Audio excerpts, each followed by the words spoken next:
పూర్ణులుగా ఉన్నట్టుగా మనం కూడా పరిపూర్ణులుగా ఉండాలని ఈ విధమైన దేవుని వాక్యాన్ని మనం గుర్తు చేసుకుంటున్నాం. యేసు ప్రభు ఫిజికల్గా ముట్టినప్పుడు మూడోడు మాట్లాడాడు.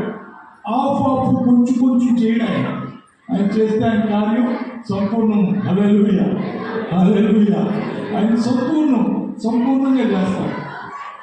నాట్ ఓన్లీ ఫిజికల్, ఆయన మెంటల్గా, స్పిరిచువల్గా కూడా టోటల్గా మీకు సమాధానం కలుగునుగా కంటే సమాధానం, వెలుగు కలుగునుగా కంటే కలిగింది. హల్లెలూయా.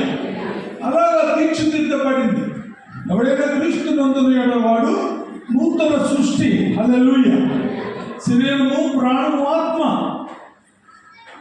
మన జీవితంలో ఉన్నటువంటి ఆయన మాట మన జీవితంలో ప్రతి భాగాన్ని కూడా దర్శిస్తుంది. హల్లెలూయా, హల్లెలూయా. రక్షణ అనేది ఏంటంటే టోటల్గా నిన్ను పర్ఫెక్ట్ మనిషిగా, సరైన మనిషిగా నిన్ను చేస్తుంది అని దేవుడి వాక్యాన్ని బట్టి మనం గుర్తు చేసుకుంటా ఉన్నాం. God is looking, God is searching, God is seeking. దేవుడు చూస్తున్నాడు, వెతుకుతూ ఉన్నాడు. దేవుడు చూస్తూ ఉన్నాడు, వెతుకుతూ ఉన్నాడు, కనపడుతూ ఉన్నాడు. అది ఈ మాటలో మనం చూద్దాం.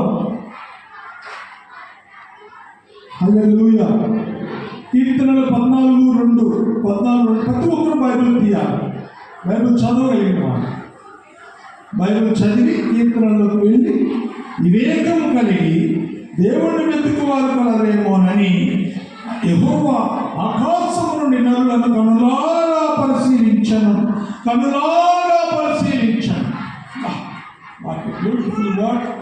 ఎవరైనా తను వెతుకుతున్నారో, బొర్ర బుద్ధి ఉంది, తను వెతుకువారు కలరేమోనని దేవుడు కనులారా పరిశీలిస్తున్నాడు. దేవుడు పరిశీలిస్తున్నాడు. ఇర్మియా గ్రంథం